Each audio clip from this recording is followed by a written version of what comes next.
Bonjour, bienvenue dans cette nouvelle séance de coup d'état spécial Covid. Alors, j'espère que vous allez bien et que vous êtes prêts aujourd'hui à parler du bien-être de vos équipes. Cette période de confinement, quoi qu'on en dise, est très difficile. Le confinement, c'est quelque chose qui touche tout le monde et qui n'est pas facile à vivre, qu'on soit extraverti ou introverti. Grosso modo, en ce moment, si vous aviez l'habitude, en tant qu'extraverti, de voir des gens, de parler dehors, d'avoir de l'énergie venant des autres, eh bien, vous êtes tout seul à la maison et vous êtes en mode déprime. Si vous êtes introverti, vous êtes sans doute au bord du burn-out, entre les Zoom apéros, les rendez-vous en ligne, les réunions à 40 dans une room de vidéoconférence, tout ceci est épuisant. Et en tant que manager, vous avez besoin de changer d'approche.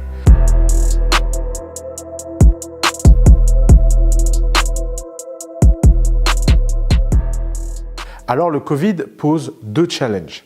Challenge numéro 1, vous avez la question du bien-être des salariés à cause du télétravail. Le télétravail a des avantages, mais a aussi des inconvénients. Et l'un des inconvénients principaux du télétravail est l'isolement et le fait de ne faire que travailler.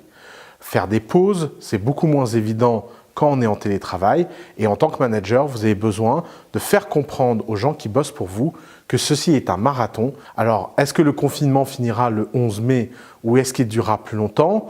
De toute façon, aujourd'hui, on ne sait pas vraiment. Mais ce qui compte, c'est que le confinement finisse le 11 mai ou plus tard, c'est une période pendant laquelle vous devez être proactif dans la gestion de vos employés. La deuxième chose, c'est que le télétravail pose un challenge en termes d'organisation et de communication. Énormément de choses qui avant étaient implicites nécessitent maintenant le fait de les exprimer de façon explicite. Vous ne pouvez pas compter sur la communication informelle. Vous devez être extrêmement rigoureux, extrêmement clair, noter les choses, faire des comptes rendus, rentrer dans un mode de communication beaucoup plus formel, que ça vous plaise ou que ça ne vous plaise pas. Vous n'avez pas le choix. Et ceci pour une raison simple, c'est que ce confinement attaque le bien-être et la motivation des gens. Alors, il y a deux grands cas dans la population. Il y a les gens qui sont célibataires ou en couple sans enfants et les gens qui ont des enfants. Soyons honnêtes, les gens qui ont des enfants et qui sont en confinement en ce moment, vous pouvez diviser par deux leur productivité habituelle. Si vous êtes manager et que vous espérez que le fait qu'ils aient des enfants n'impacte pas leur travail, vous êtes complètement dans le rêve, vous êtes dans l'illusion, ça ne fonctionnera pas. Vous avez besoin de comprendre que leur productivité va être impactée par le fait qu'ils aient des enfants. C'est comme ça, c'est la vie, vous devez le prendre en compte comme facteur. Ensuite, à l'inverse, les gens qui sont seuls ont plus de productivité, c'est sûr, mais ils ont comme problème de ne pas se rendre compte qu'ils s'épuisent. Le fait de télétravailler est épuisant. Par exemple, moi je l'ai vu à The Family avec des gens qui envoient des messages à 2h30 du matin, des gens qui travaillent le dimanche, le samedi, alors qu'avant ils avaient une vie sociale. Sur le coup, en tant que manager un peu cynique, vous pouvez vous dire « Ah ben c'est formidable, ils travaillent beaucoup ». Le problème, c'est que ce n'est pas tenable. C'est comme courir un marathon à la vitesse d'un sprint. Vous finissez par être épuisé et surtout à un niveau d'épuisement où vous ne pouvez pas revenir en arrière. Il est donc extrêmement important pendant ce confinement de prendre soin des gens, de prendre des nouvelles et d'instaurer des one-on-one de bien-être. Vous avez absolument besoin de parler à tous les gens de votre équipe au moins une fois par semaine pour voir comment ils gèrent psychologiquement ce confinement. Est-ce qu'ils sont à l'aise avec la situation? Est-ce qu'ils ont des peurs et des angoisses que vous pouvez traiter? Et simplement leur montrer que vous tenez à eux et que vous prenez soin d'eux.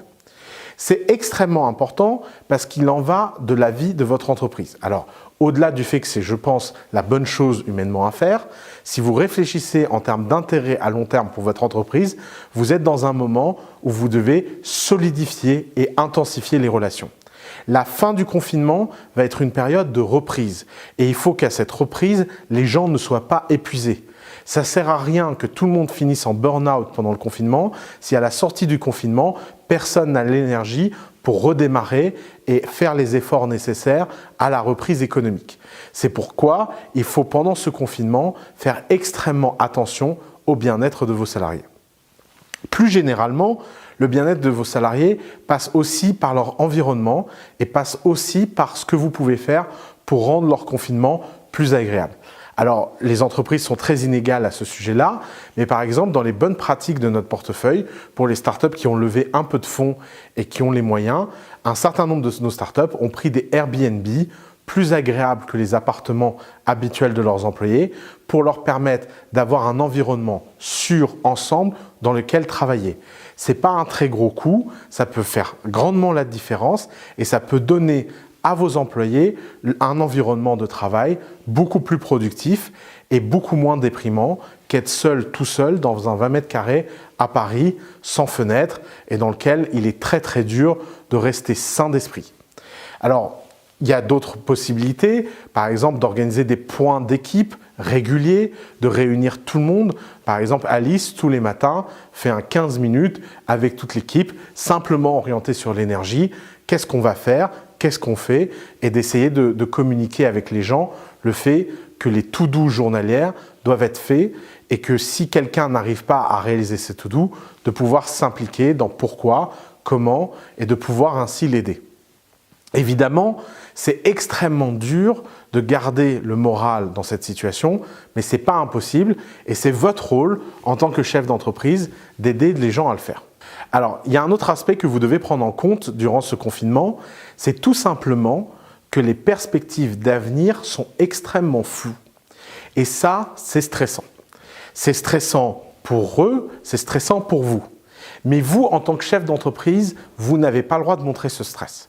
Alors, petite astuce, la meilleure façon de ne pas être inquiet pour l'avenir, c'est de réduire son champ temporel. Essayez de discipliner tout le monde dans votre équipe à ne pas avoir d'objectifs à trop long terme. Il n'y a rien de plus déprimant que des objectifs de long terme qui ne peuvent pas être tenus parce que les circonstances extérieures ne le permettent pas. Donc même si une date a été annoncée pour le 11 mai, ne faites rien en vue de cette date.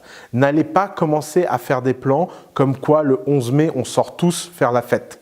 C'est peut-être pas le cas, ça ne sert à rien d'être optimiste sur ce sujet-là.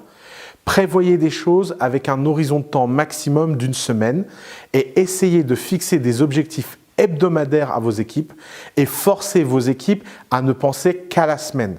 En réduisant la temporalité et en concentrant les gens de votre équipe sur des temporalités courtes, vous allez leur permettre d'avoir un sentiment d'achievement et de résultat.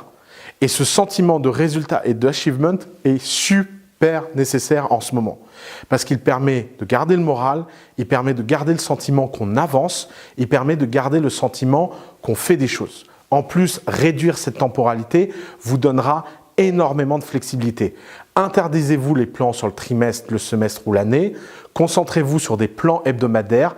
Communiquez clairement quels sont les objectifs de la semaine et communiquez clairement où vous voulez amener l'ensemble de l'entreprise avec vous. C'est essentiel à pouvoir faire des plans qui sont adaptables en fonction des circonstances et qui permettent de prendre des décisions fortes et radicales au fur et à mesure des événements. En plus, le fait de réduire cette temporalité permettra à vos employés d'être dans l'action et de proposer des choses qui sont réalisées immédiatement. Rien de pire en ce moment que la procrastination, rien de pire qu'en ce moment le fait de reporter des choses.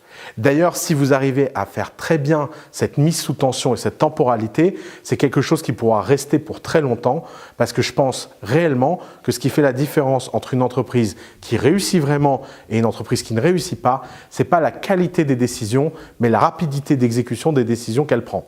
Et cette rapidité d'exécution, le Covid nous donne une opportunité extraordinaire de la prendre tous ensemble.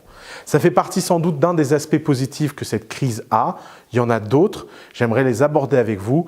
J'espère que toutes ces séances vous ont permis d'avoir un plan clair d'action, de comprendre pourquoi cette crise était importante, de comprendre pourquoi cette crise est si spéciale. J'espère que je vous aurai donné la motivation d'avoir un plan d'action clair. Maintenant, la question, c'est quel est le monde qui nous attend et comment on peut bâtir des opportunités entrepreneuriales extraordinaires dans ce prochain cycle économique qui nous attend.